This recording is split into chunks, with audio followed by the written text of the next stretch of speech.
And you know, the other thing to keep in mind too is that, yeah, there are men who are just gaming the system, as you point out. I think in prison that happens a lot because they'd rather be in a women's prison than a men's prison. But also in general, like there are different categories of people who transition, and we kind of talk about them like they're all the same, but they're not. And you can kind of break it down by age. Like there's the very young children, a 5-year-old, and we hear that, oh, my 5-year-old is trans. That's 1,000% the parent just deciding they're going to do that to the child, because no child even knows what that is. So you have to suggest that to them. Then you have the adolescent girls, and you know Abigail Schreier's written about this in her great book. And that's the social contagion. They pick it up from society.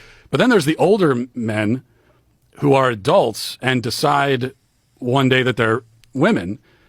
And for so many of them, this is a fetish. I mean, this is like the thing we're not allowed to say or acknowledge, but it's totally true.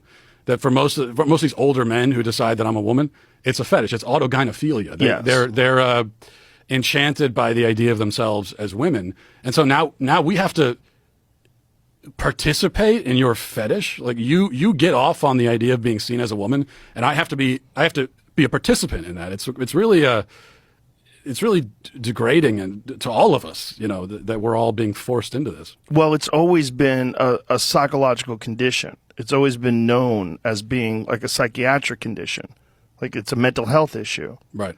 And now it's being accepted as a gender identity issue, where it was always just like a weird kink that people had. And now you're again, regardless of whether or not this person's a sex offender, registered sex offender, repeated sex offender, you have to accept this. Otherwise, you're a bigot. It's just this rigid adherence to ideology is so cult-like. It's so fucking Handmaid's Tale. It's so wild that people are just wholesale adopting this. And this is not to deny that there's people that are trans. I've met people that are trans. It exists in nature. I mean, guys will shoot a buck and they'll find out that it's actually a female with antlers. Nature's weird, right? I think nature does put people, make humans, for whatever reason, that really feel like they should have been born a female or should have been born a male. But that's not all of what's happening. And in our desire to be compassionate and to have care for these people and to love these people and respect these people, we're opening the door to all this chaos. Yeah. And I think that's what you highlight so well in this film. And it's so strange to me how so many people on the left, people that before this, I generally respected their opinion, just buy into it wholesale and will spout out things as if they're facts about how much this helps people and keeps people from killing themselves and helps kids. But it's not true. Yeah, it's not true. And the suicide stuff is it's just so sinister because this is the emotional blackmail that they tell parents that, your daughter identifies as your son now. And then the now classic line is, would you rather have a dead daughter or a living son? Like, you have to affirm this or your daughter's going to kill himself. And so many parents, especially, you go back a couple of years when this conversation wasn't being had at a very visible level, they don't know what to do. They're panicked. And they've just been told by a mental health provider who they trust that if they don't go along with their child's delusion, that their child's going to commit suicide. So I can understand when you're told that you're going to kind of panic, but it's not true. The evidence, in fact, tells us the opposite, that suicidality, we cover this in the film, Scott Nugent mentions it, that the only reliable long-term study we have on this shows that suicidality is the highest years after transition. That's the highest point for suicidality among trans people. But the other problem, too, is that there are a couple of maybe reliable long-term studies, but there aren't that many because we haven't done this to people on this scale ever before in human history. So the current crop of especially trans, quote-unquote trans kids, they're the guinea pigs. We're experimenting on them. And they're making a lot of, the healthcare providers are making a lot of promises about how this is going to turn out when they can't possibly know this because we've never done it before. Well, that's one of the more sinister aspects of it for me is the way they're encouraging hormone blockers and hormone transition for people that are going through puberty or haven't gone through puberty. We don't have any long-term studies on this, and now they're finding that these hormone blockers aren't innocuous and that they cause a lot of health problems. and they're saying this now out in the open, when people have been for years, the last few years, promoting this as if it's a pause button.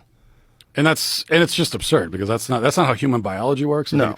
I think there's a lot of what they claim. Intuitively, it doesn't make any sense. It defies common sense, even before you look at the data. And then you look at the data and you realize that, yeah, it doesn't make any sense. But even before that, you can't, what's being claimed? That you can kind of put a child in a state of suspended animation where they're kind of lingering on pause. That's not how the human body works.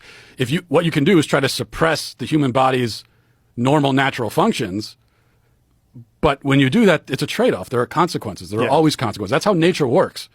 And we also know that what are the drugs they use? Like Lupron is a drug they use as a puberty blocker, and it's just a fact that this drug, number one, to begin with, is a cancer drug, originally for older men who have prostate cancer, and they've also used it to chemically castrate sex offenders. I think in Georgia they've used it for that purpose. So it's an actual chemical castration drug used off-label for 10-year-old, 11-year-old, 12-year-old kids with no long-term data, right? And because there can't be. They're promoting it as this is the silver bullet. This is going to fix you. Right. This is the thing that's going to fix all your ails. And the other thing they do is they say that, well, we don't, as this conversation has grown about actual surgery for children, which is happening all across the country, but what they always say is that, well, that's not, that's not really what's happening, especially younger kids. It's puberty blockers, not surgery. And yeah, it might be true that they're not performing actual surgeries on 12-year-olds at this point. At least that's not a common practice.